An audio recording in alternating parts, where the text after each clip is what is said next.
Hello and welcome to the Dailies. Two stories led the global press today. Iran, where U.S. media was focused on whether President Trump could order strikes or will he resort to diplomacy. And the other story was Greenland, where Trump's renewed pressure has sparked a sharper European pushback. Not surprisingly, Iran remained in focus in the U.S. American media debated whether Trump will strike Iran and how close the region is to war. Coverage scrambled between reports that a U.S. attack could come within days with visible military precautions and the president's headline claim that Iran's crackdown is stopping while still keeping military action on the table. Meanwhile, new details emerged about behind-the-scenes diplomatic moves. The New York Times reported that Gulf Arab allies of President Trump, despite deep mistrust of Iran, are urging restraint as Washington weighs military action amid Iran's unrest. According to the analysis, Saudi Arabia, the UAE, Qatar and Oman fear blowback and also retaliatory strikes, economic disruption and regional instability, including, of course, the risk of Iranian state collapse. The piece also notes that Gulf leaders also worry an attack would strengthen Israel's dominance, reshaping the regional balance. It also notes that trade ties, especially Dubai-Iran commerce, reinforce their push for diplomacy. The Washington Post reveals a rare covert exchange mediated by Russia between Israel and Iran. The piece reports that messages were sent in late December, pledging not to launch preemptive strikes against each other, according to diplomats and regional officials.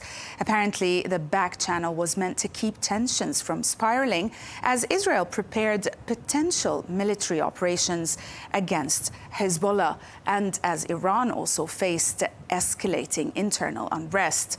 The piece also discloses that Tehran welcomed the arrangement but feared U.S. attacks could still occur with Israeli coordination. However, it also notes that still it is unclear whether the deal will hold as Trump weighs possible strikes. Foreign policy argues that Russia is quietly helping Iran survive its protest crisis, not with troops, but by strengthening Iran's repression.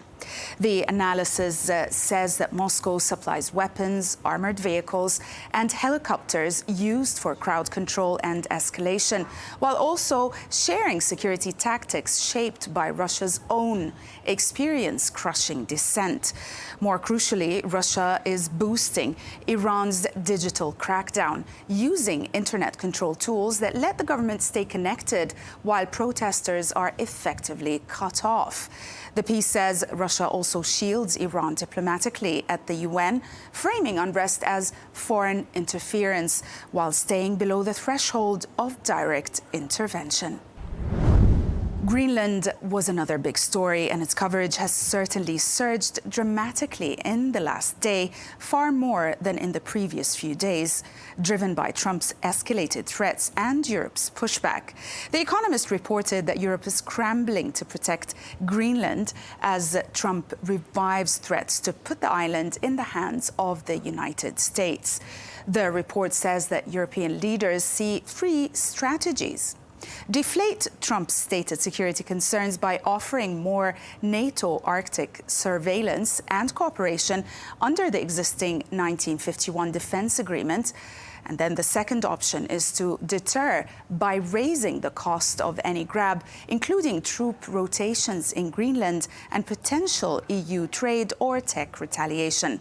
As for the final option, it is to distract, betting Trump shifts focus on as other crises mount. The report notes Denmark is already boosting naval air and land deployments with allies, but escalation risks fracturing NATO. The Guardian asks a blunt question. How far would Europe really go to stop Trump from taking Greenland? The analysis argues that after the U.S. raid on Venezuela, European capitals no longer treat his annexation threats as mere theatrics. It goes on to say that leaders have toughened their language as 6 major powers issued a rare joint statement backing Danish sovereignty. But the piece insists that words are easier than action. It explains that Europe depends heavily on the US for security, making any confrontation risky and potentially NATO shattering. The analysis concludes Europe's leverage is economic, trade, regulation, investment, but using it would be politically painful. Le Monde captures this fast-escalating Arctic standoff as Europe rallies behind Denmark in response to Trump's renewed push for Greenland.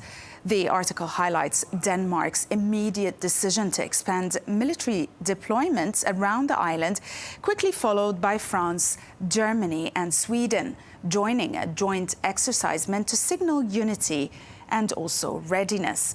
It centers on tense Washington talks, where Denmark's foreign minister said Trump still wants to conquer Greenland, an aim Copenhagen calls unacceptable under sovereignty and self-determination.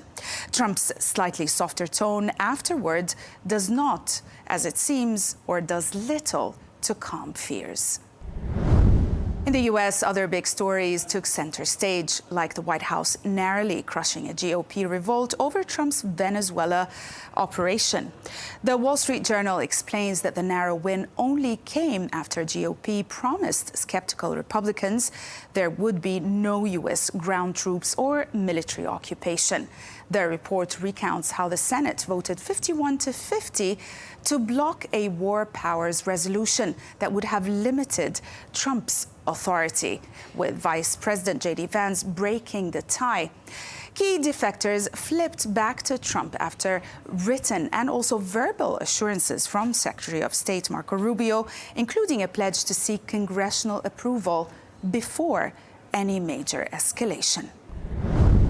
And we'll end in Minnesota as after another shooting in Minneapolis, just a week after the fatal ICE shooting of Renee Nicole Good, Newsweek reports that Good's family has hired a civil rights law firm to launch an independent investigation into her death.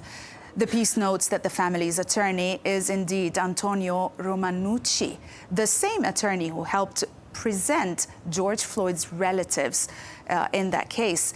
It also notes statements by the legal team that they will pursue transparency and accountability. That's it from us today. Thanks for watching the Dailies, only on Al Arabiya English.